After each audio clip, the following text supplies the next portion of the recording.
तो रोज़ाना एक जैसी दाल सब्ज़ी खा खा कर हम लोग तंग आ जाते हैं, स्पेशली गर्मियों में, क्योंकि गर्मियों की सब्जियां ही गिनी चुनी होती हैं और वो भी इतनी महंगी। तो आज लाई हूँ आप लोगों के लिए बेहतरीन टेस्टी चना मसाला। बिस्मिल्लाहिर्रहमानिर्रहीम, अस्सलामुअलैकुम। खुश रहें, आबाद रहें, जहाँ भी रहें हैप्पी रहें और हेल्दी रहें। तो मैं हूँ फ़ाइज़ा और वेलकम करती हूँ आपको चटपटे पकवान में। आज आपसे शेयर करूंगी मैं टेस्टी चना मसाला। बनाने का तरीका आसान है, सारे मसाले आपको घर से ही मिल जाएंगे, तो देर किस बात की, रेसिपी को स्टार्ट कर लेते हैं। तो जायकेदार सफ़ेद चने बनाने के लिए सबसे पहले तो एक कढ़ाई में डालूंगी मैं आधा कप के बराबर कुकिंग ऑयल। ऑयल को गर्म होने दें और जैसे ही ऑयल गर्म होगा आप इसमें डाल दें 2 मीडियम साइज़ के प्याज, जिसे आप लोगों ने बारीक सा स्लाइस करके शामिल कर देना है। अब प्याज को मैं फ्राई करूँगी और इतना फ्राई करूँगी कि इसका कलर लाइट गोल्डन हो जाए, कुछ इस तरीके से। तो जैसे प्याज हल्का हल्का सा गोल्डन पड़ने लगे, आप लोगों ने क्या करना है, प्याज को इकट्ठा करना है और तेल को कढ़ाई में ही छोड़ देना है। प्याज को निकाल लेंगे और इसे अलहदा से बर्तन में रख लें। इस प्याज का क्या करना है आगे चलकर मैं आप लोगों को बताती हूँ। चलें जी, सारी प्याज मैंने निकाल ली है। अब यहाँ पर चने देख लें। चने मेरे पास हैं तकरीबन 300 ग्राम के लगभग, या फिर कप्स में देखें तो 2.5 कप के बराबर। अच्छा, चनों में मैंने 1 टीस्पून के करीब मीठा सोडा डाला, पानी डाला और पूरी रात के लिए चने भिगो कर रख दिए। सुबह मीठे सोडे वाला पानी गिरा दें।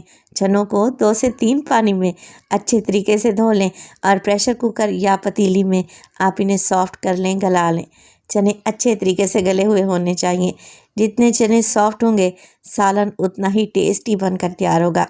अब क्या करेंगे, इन्हीं उबले हुए चनों में से आधा कप चने मैं निकाल लूँगी। इन चनों में शामिल करें प्याज, जो कि अभी हमने फ्राई करके रखी हुई थी। साथ के साथ एक मीडियम साइज़ का टमाटर लें, मोटा मोटा सा काट कर शामिल कर दें और आधा कप दही का भी इस्तेमाल करूँगी, जो ज़्यादा खट्टा नहीं होना चाहिए, फ्रेश दही का इस्तेमाल करेंगे। अब इन सारी चीज़ों को आप लोगों ने पीस लेना है, फ़ाइन पेस्ट बना लेना है। अगर ज़रूरत महसूस करें तो इसमें 3 से 4 घूंट पानी भी डाल सकते हैं, मगर मुझे ज़रूरत नहीं पड़ी। देखें, कुछ इस तरीके से सारी चीज़ों का बेहतरीन सा पेस्ट बनकर रेडी हो चुका है। इसे एक साइड पे रख दें।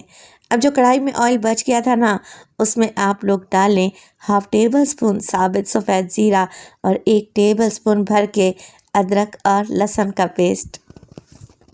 तो अदरक लहसुन को भी आप लोगों ने 1 से 1.5 मिनट के लिए ज़ीरे के साथ भूनना है, इतना कि इसमें से अच्छी सी खुशबू आने लगे और इसका कलर हल्का सा लाइट सा गोल्डन पड़ जाए। जैसे ही आप लोग देखें कि अदरक लहसुन भुन चुका है, आप इसमें वो पेस्ट डाल दें जो अभी हमने बना कर रखा हुआ था, चने, दही, टमाटर, इसके अलावा तली हुई प्याज का। साथ के साथ कुछ मसाले भी डाल दें। तो मैं डाल रही हूँ नमक 1 टीस्पून, लाल मिर्च का पाउडर डालूँगी 1 टीस्पून, इसके अलावा इसमें शामिल करेंगे हल्दी 1/4 टीस्पून और डालेंगे इसमें पिसा हुआ गरम मसाला 1/4 टीस्पून। 1/2 टेबल स्पून भर के मैं इसमें डालूंगी धनिया पाउडर और इसमें शामिल करेंगे 1 टीस्पून मोटा कुटा हुआ ज़ीरा। तो देखिए, यही आम से मसाले हैं जो कि हर घर में मौजूद ही रहते हैं, मगर बनाने का तरीका थोड़ा डिफरेंट और यूनिक है, जिससे बड़े ही टेस्टी चने बनकर तैयार होंगे और प्याज टमाटर तो बिल्कुल भी आपके मुंह में नहीं आएंगे। एक स्मूथ सी ग्रेवी तैयार होगी जो कि पराठों के साथ या फिर चपाती के साथ बड़ी ही टेस्टी लगती है। तो देखें, अब सारी चीज़ें मिक्स कर लें तो कवर लगा दें, ताकि इसमें जो हमने टमाटर डाले हैं, दही डाली है, उसका कच्चापन निकल जाए, ऑयल ऊपर आ जाए, बेहतरीन सा मसाला भुन जाए। 5 से 7 मिनट के लिए मैंने कवर लगाकर छोड़ दिया, बिल्कुल लो फ्लेम पे। अब आप लोग ज़रा चेक करें कैसा दानेदार परफेक्ट मसाला बनकर तैयार हुआ है, ऑयल भी ऊपर आ चुका है। अब हम इसमें डालेंगे चने जो कि उबले हुए थे। अगर चनों में पानी है तो उस पानी को आप लोगों ने ज़ाया नहीं करना, बल्कि इसी स्टेज पर आप चनों के साथ ही डाल दें।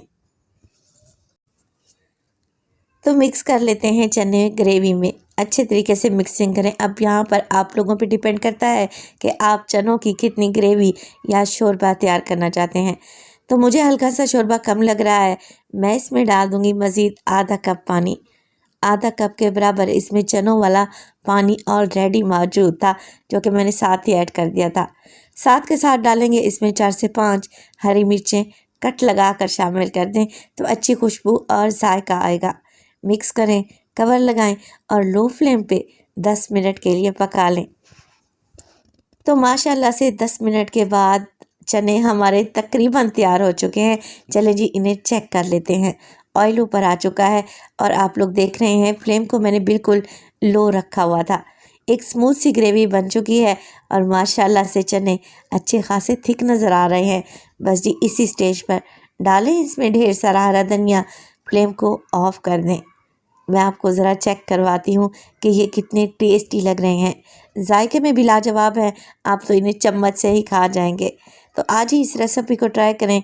रेसिपी बड़ी ही टेस्टी और आसान है। तो ये टेस्टी चना मसाला आप लोग सर्व कर सकते हैं रोटी चपाती के साथ या फिर पराठों के साथ। उबले हुए चावल के साथ भी इसका कम्बिनेशन बेस्ट रहेगा। रेसिपी बनाएं तो अपना फीडबैक लाजमी दिया करें। आपके एक प्यारे से कमेंट का मुझे इंतज़ार रहेगा। अपना बहुत सारा ख्याल रखिएगा। फ़ाइज़ा को अपनी दुआओं में याद रखिएगा। मुझे दीजिए इजाज़त। टिल देन, अल्लाह निगहबान।